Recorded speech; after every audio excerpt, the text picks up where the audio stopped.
There's been more than a few winners from spring ball so far, and we're going to try and give attention to some of those guys. You are Locked On Sun Devils, your daily podcast on the Arizona State Sun Devils, part of the Locked On Podcast Network, your team every day.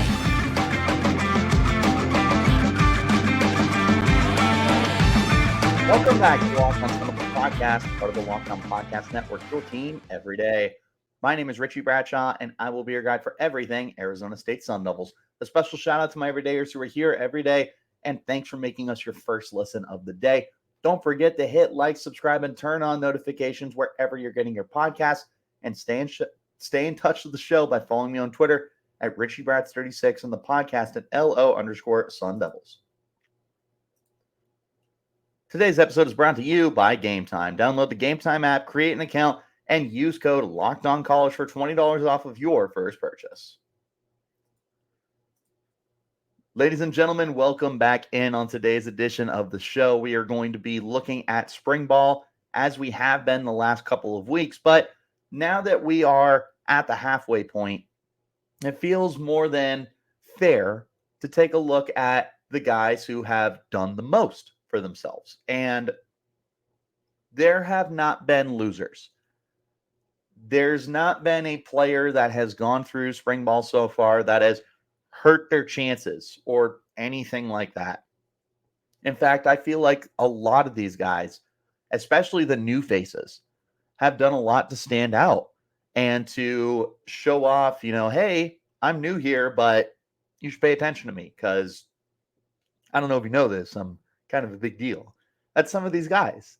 And a lot of the returning players too, and a lot of the young players. Like, there's been no shortage of standouts, and you're going to see, because this is not a small list. I think this is 11 players that I have listed here, and there's plenty of others. And we'll go ahead and just get our conversation started.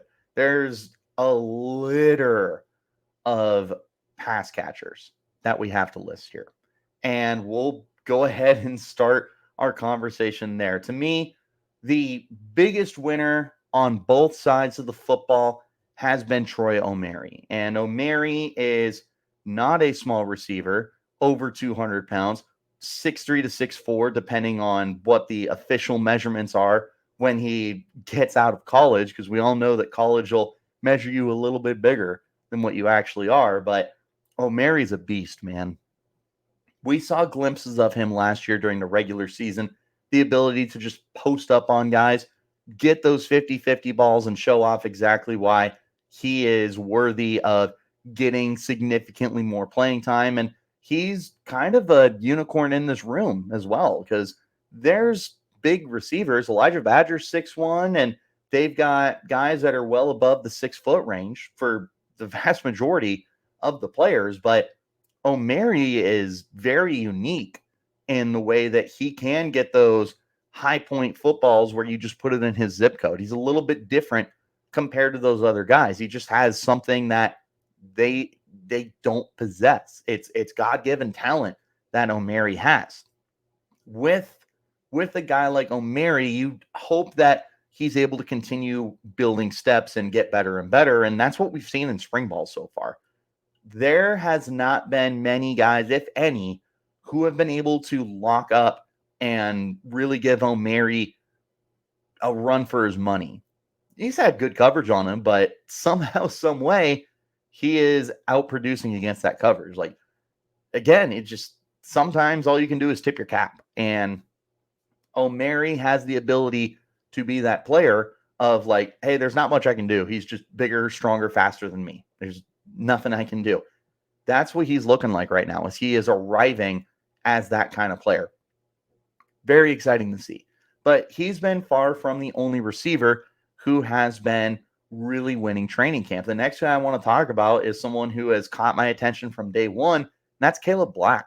Black, of course, a redshirt freshman, got on the field a little bit last year, had a handful of touches through the air and through running back jet sweeps and stuff wide receiver jet sweeps. He has really intriguing upside. I wouldn't call him a gadget player, but someone that you just get the ball in his hands and you take a look at what he can do afterwards because he is so fast and shifty and somebody that, in theory, can do a lot after the catch with the football. Very intriguing to see what he can do. But he has shown off some good route running ability during spring ball so far. I mean, this is a guy who's finding a way to be able to separate not just with his speed, but with his cuts and any other the movements that he can put on you. It's been impressive. And he's still not at an elite level yet, but you can see that he has been working on this stuff. He's been in the lab, as those guys would like to say. It's been exciting to see the development of him, and it's very noteworthy. He's absolutely one of the guys who, from day one, caught my attention, and I have yet to see anything overly negative about him. And he's had some drops. He had a drop on Tuesday that was not ideal because it was just kind of right in his chest, but you also would expect that from a younger player. He's going to take some time to be able to get to that point, but he definitely looks ahead of where he was. He's got my interest, very much so, especially with the crowded room that he's going to be in. He needs to find a way to stand out, and so far, I think that he's done that. A couple other receivers, and then an honorable mention here I want to go through. Jake Smith.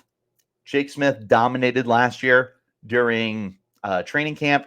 Unfortunately, was ruled ineligible by the NCAA for their two-time transfer policy, right, wrong, or indifferent. He was somebody that we really needed last year. Not because the wide receiver room was bad, because it was a good receivers room, but because he was such a jolt in the offense that you saw during training camp. He wasn't easily guardable. He's someone that can do it in so many different ways. As long as he is 100% healthy, this is potentially your number 2 receiver. Like, the Sun Devils have a very good problem to have right now. Between Troy Omeire, Jake Smith, Jordyn Tyson, Melcon Stovall, any of them could be your number 2 receiver, and you would not feel bad about it lined up across from Elijah Badger. Jake Smith is really good, man. One more receiver I want to talk about, and then I want to throw out an honorable mention. Jordyn Tyson, who missed basically the entirety of last season. I think he appeared in the last game of the year, got a few snaps. He's back. When he transferred from Colorado, he was recovering from a serious lower leg issue that required surgery and everything. So we had a good feeling he probably was not going to be able to suit up, even though that didn't stop me from talking about him on the podcast a lot because I was so excited about him. And now I get to restart that process, and he's good. He looks comfortable. He is running routes. He's still as fast as he was when he was outrunning Arizona State in that game a couple years ago. He had an 80-plus yard punt return and an 80-plus yard touchdown reception. He's a big play waiting to happen. And if he is going to be continuing to work on route running and finding ways to separate outside of the pure speed that he has, he's going to be a weapon. I mentioned him as someone who could be wide receiver 2 on this team. And he just continues to advertise himself as someone that you cannot overlook. One honorable mention I want to throw out, and the reason I call him an honorable mention is I haven't seen him on a practice-to-practice standpoint, but Tuesday was really important, and I've heard that he's found a way to stand out and string along a few consistent practices, and that's Corbin Hendricks. Hendricks is also a redshirt freshman. I don't know if he got on the field at all last year. He's a big guy. He's 6'4". He's big, long, lanky. He had a very strong practice yesterday and was able to make some remarkable catches. The catch point for him is something that's really exciting. In the way that I talked about Troy Omeire, and just it's difficult to find guys that can physically match up. You have the same thing going on for Corbin Hendricks, and you want to see him continue to fill out his body a little more, and you want to see him continue to progress as a route runner and everything. But I mean, at the end of the day, this is someone that can just catch something that's thrown up nice and high, those classic 50-50 balls, and he's got a my ball mentality. So as long as he continues to work on that, he's someone I'm really excited about. Really difficult to overlook him, but I want to continue to see him string along practice after practice. He's done a really good job as of Tuesday when I was able to watch him. I heard he looked really good on Saturday. He continues to string along these practices. We're going to be talking about him a lot more heading into the summer. But we're going to go ahead and talk about one guy who feels like a borderline superstar on offense, one guy who feels like that on defense, and another player that you need to start paying attention to in just a moment. This is the Locked On Sun Devils podcast, part of the Locked On Podcast Network, your team every day. It's playoff time in the NBA and NHL, and of course, baseball's in full swing, and FanDuel is your number one place to bet on every game. Right now, new customers get $150 in bonus bets guaranteed. That's $150 win or lose. Bet on everything from slap shots to home runs to slam dunks, all on an app that's safe, secure, and easy to use. What are you waiting for? Visit FanDuel.com/lockedon and make your first bet an automatic win. FanDuel, America's #1 sportsbook. Are you watching Fox Sports or ESPN on your TV all day and find that you're turning the volume down with all that shouting? Make the switch to Locked On Sports Today, a free 24/7 streaming channel programmed for you every day to bring the biggest stories without all the screaming. Locked On Sports Today brings you can't-miss analysis, opinions, and news, streaming 24/7 on YouTube or the free Amazon Fire TV channels app, part of the Locked On Podcast Network, your team every day. Let's hop right back into our conversation now and take a look at the next three guys I would like to mention here as standout players. Now, I mentioned there feels like a superstar waiting to happen on the offensive side of the football. That's Raleek Brown. Raleek Brown, of course, the transfer from USC, former five-star recruit, depending on your outlet. He's really good. He's been working out with running backs. That's where Kenny Dillingham has said before that he'd be working out with, and that's where he is focusing all his time and attention to. Man, you just see the burst from him, and you see the ability to just make guys look stupid. It's phenomenal, and it's really fun to watch. He's definitely one of those players that the more you watch him, the more you're convinced that when game time actually happens, he's going to be a weapon and potentially one of the better weapons on this team. Now, keep in mind, this is a deep running back room. Cameron Scadaboo still looks really good. Didn't put him on this list because I feel like he's just looked as good as he has been. I don't know that he has stood out the way that some of these other guys have been able to build momentum, because I feel like he's already got all the momentum. I just don't see any way that Cameron Scadaboo can become any more great than he is. And if he does, then, power to him. But that's the reason why Scadaboo's not on this list. But Raleek Brown is, because Brown is a new player to the team. And he is somebody that we've not gotten to see his full potential realized, because at USC, he was a part-time role player. At Arizona State, he could be a part-time player, but he's not going to be a role player. He's too talented to keep off the field, and they're going to find ways to get him to touch the ball in more ways than one, because he can catch the football, and he is able to create that separation on the outside. He's just got that speed that you can't teach, but he looks really good. He can cut it between the tackles. He's really good bouncing it outside. He's looked good in receiving drills as well.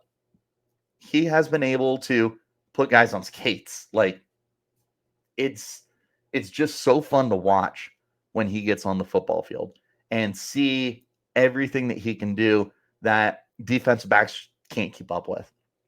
Big time winner. There is a wide open competition right now for RB2 behind Cameron Scadaboo. Raleek Brown, after what we've seen so far through 2.5 weeks, feels like he's got the inside track to be that guy for them. Next guy I want to talk about, Clayton Smith, a potential superstar on the defensive side of the football.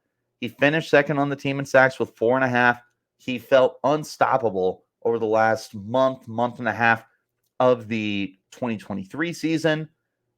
He was banged up throughout the year. I want to say he left the field like 3 different times just from getting nicked up. If he is 100% healthy, on offense or defense, I don't know how many guys have more upside.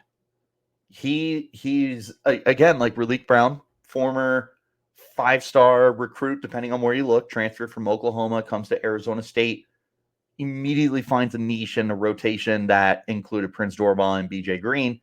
And he's going to be coming into this year potentially as that top edge rusher. He's added, oh man, the website lists him at 230, and that's very out of date.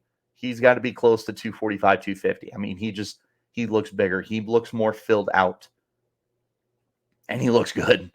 He still dominates these positional drills where you just see how quick he is. And like Arizona State's got some really fun defensive linemen. Elijah O'Neal has caught my attention as well. He's been getting a lot of work, looks, not work. Well, I guess work with the first team defense in their team segments and stuff like that. Really paying attention to Elijah O'Neal. But I mean, Clayton Smith just, God, he looks like he's on a whole other plane of existence right now. He's a beast. He's a stud. The upside that he has, I don't know that anyone else on the team can match. It'd be Raleek Brown, and I don't know. Like, these are two guys that their ceiling just feels borderline limitless. And as Clayton Smith continues to get more comfortable and grow into his body, you're not going to find many guys who have more upside than him.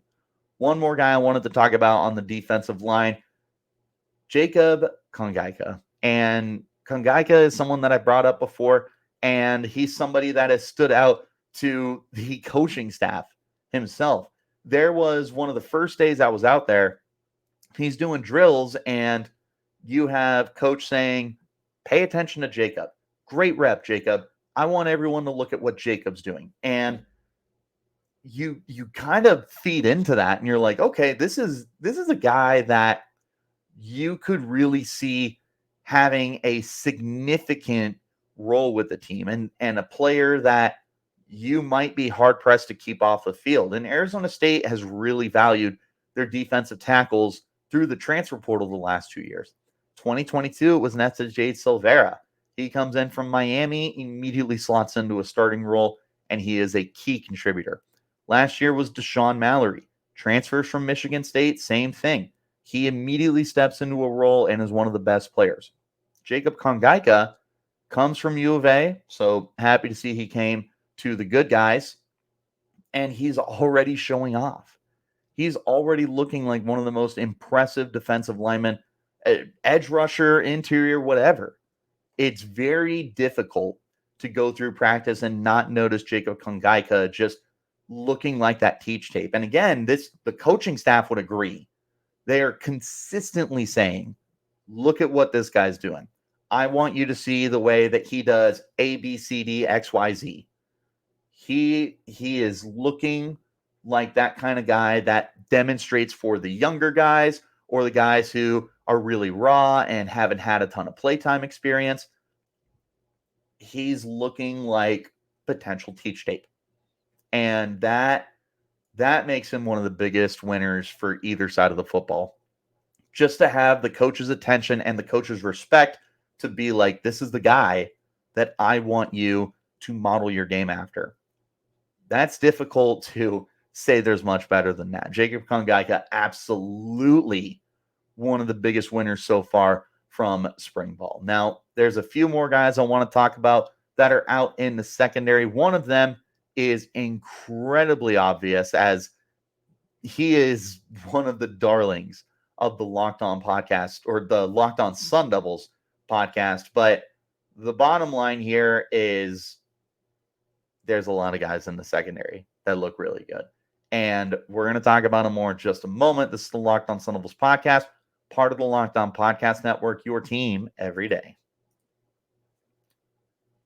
Today's episode is brought to you by GameTime. GameTime is now authorized as a ticket marketplace for Major League Baseball, which makes getting tickets faster and easier than it was before. Prices on the GameTime app will actually go down the closer it gets to the first pitch, with killer last-minute deals, all-in prices, views from your seat, and their lowest price guarantee. GameTime takes the guesswork out of buying MLB tickets. They got the last minute tickets, guys. You can save up to 60% off buying last minute tickets for sports, comedy, concerts, theater, anything that you're looking for. They have flash deals so you can save even more with exclusive in-app deals and select seats ahead of the game or event. They have zone deals so that you save even more money by picking the section and letting GameTime choose the seats. Their all-in pricing is going to show you the total upfront, so there's no surprise fees at checkout. You can get a panoramic view of your seat in the app before you buy to make sure that it's exactly what you want.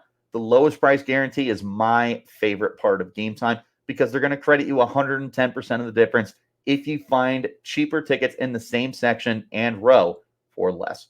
Your purchase is covered with the most flexible customer service app in the ticketing industry. So take the guesswork out of buying tickets with GameTime. Download the GameTime app, create an account, and use code LOCKEDONCollege for $20 off of your first purchase. Terms apply. Again, create an account and redeem code LOCKEDONCollege for $20 off. Download the GameTime app today. Last minute tickets, lowest price guaranteed.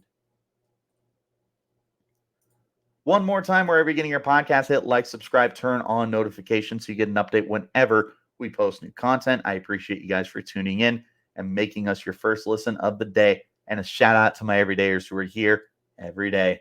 Let's go ahead and round out our conversation with three defensive backs who have stood out to me in a significant way. We are going to talk about a freshman who has wasted no time coming out and looking like a stud, and that's Rodney Bimage. And Bimage is somebody who was brought to my attention during our interviews with some of the assistant coaching staff and whatnot. I talked to Brian Carrington. I said, hey, who are some of the guys that have really caught your attention? And he said, you got to pay attention to Rodney Bimage Jr. He mentioned Tony Lewis and Cuba as well, but Bimage has been very difficult to not pay attention to. He's taking those one-on-one reps. He is able to mirror and match. He can flip his hips. He just understands route concepts, and he's really far ahead of what you would expect for a true freshman to be at. And in a room that's got a lot of veterans, because you have Ed Woods returning, and you have the transfers coming in with Javen Robinson and LaTerrence Welsh, and you've got more incoming freshmen as well. Plas Johnson will be here eventually. Chris Johnson Jr. will be here. Cole Martin is playing the nickel, but he's getting outside work. There's a lot of defensive backs that Bimage is having to go up against, and yet you can't not notice this kid. He is beyond impressive to see everything that he's able to do at this point right now. Like, spring ball rolls around and he's able to go toe-to-toe with some of the receivers who have spent a year or 2 years or 3 years with the team. He's a stud, man. And as long as Brian Carrington is here, I believe in his vision to continue creating lots of young, talented defensive backs, developing them, bringing in the transfers to make them stand out as well. He's just one more guy that you have to pay attention to. Another one is redshirt freshman Keontez Bradley. And Bradley is another big guy at 6'2", 185. Not difficult to find him on the field, and not difficult to see that he's playing at a high level as well. What I said about Bimage with the ability to understand route concepts and everything, you can tell that Bradley's been putting together the work from when he was a true freshman to now in his redshirt year. I will not be surprised if Bradley continues to be someone that we pay more and more and more attention to, and someone who by the start of the season, you say, you got to find a way to get this guy on the football field. There is so much going on at the corner position and so much going on at the safety position that between Bradley and Bimage and some of the other guys as well, you just want to find a way to get them on the football field. Bradley is so unique in the size that he has, in the speed that he has. You don't find many guys that look like Keontez Bradley. Get him on the football field. As long as he continues to string together strong practice after strong practice after strong practice. But he's looked good. He's progressively gotten better, and he's someone who's been pointed out to me individually. The last guy I want to talk about, before I name a few honorable mentions in the secondary as well. Y'all know who it is. If you listen to this podcast, it's not a secret. He's a stud. He's a beast. He's someone that I was really looking forward to last year before the season was taken away from him by injury. I, of course, am talking about Montana Warren, the safety, the Mr. Do-It-All. Put him in the slot, drop him deep, put him outside near the line of scrimmage. He can probably kick the football and throw it too. If he was asked to, he might be able to dunk. There's not much that Montana Warren is unable to do for this team. And the way that he just handles so many assignments is mind-boggling to me. He does a little bit of everything. Like, he can cover in man and in zone. He can play the run. He plays inside, outside, deep, center field, whatever. And he plays at a high level. You went into last year before he got injured during Camp T. And you had to have a conversation of like, is there anybody that will keep him off the football field? You had good safeties last year too. Chris Edmonds, Shamari Simmons provided very quality play for you. Xavion Alford, before he was ruled ineligible by the NCAA, was also someone who looked really good. But yet, this freshman from Marshall, Texas, 6', 190, steps onto the field, and you're like, yeah, I see it. I see it with him. This is a very good football player. He picked up right where he left off. He continues to string together these practices. He takes it into training camp. I just don't see any way you can keep him off the football field. As long as he is 100% healthy, he just has strung together strong practice after strong practice after strong practice. And he's not perfect or anything, but the bad reps, they're few and far between. More often than not, this dude just roams around the field and makes plays on the ball. He's always around the football. Beyond impressive to see what he's been able to put together. Very much looking forward to see him continue to put together strong practices. Few guys I want to mention. I said Javen Robinson. I said LaTerrence Welsh. The transfers coming in from Washington State and LSU respectively, they look good. There's been up and down play from them, as you would expect from guys who are learning a new system, but it's also really difficult to not acknowledge that they're playing good football. Xavion Alford looks like he's picked up where he's left off. I'm really intrigued with the way that Mason Williams is playing. He's getting a lot of time with the safeties right now. I know he's been someone that you can kind of plug and play throughout. He looks good to me. And then, of course, Cole Martin, the consensus 4-star kid, former Valley kid who played at Bashaw High School, transfers from Oregon, comes home. He also looks good. And for what it's worth, he's rocking number 21, which if you're a defensive back, if you're bad wearing 21, you should just change your number. Cole Martin looks good. A lot of these guys look good. Like I said at the top of the show, you have far more guys here that have looked outstanding than guys who have disappointed. And I would be hard-pressed to find guys that have not played well in spring ball. There's a lot of reasons for it. It's the second year of Kenny Dillingham. It's the fact that you are getting your culture established, and you've got guys who are buying in, guys who are turning into leaders. It's difficult to see any kind of backwards progress here. Kenny Dillingham said before the start of spring ball, he is raising the minimum expectation. So what was asked last year is only being not advanced. It's just it's bigger. He's asking more out of his guys. They're responding. There's a lot of standouts from spring ball so far. Did I miss anybody? Who have you guys been seeing? Who do you want me to pay attention to more? Let me know in the comments. You can hit me up on Twitter at RichieBrads36, the podcast at LO_Sun Devils. But wherever you're getting your podcast, hit like, subscribe, turn on notifications so you get an update whenever we post new content. Shout out to my everydayers who are here every day, and a special shout out to everyone else for making us your first listen of the day.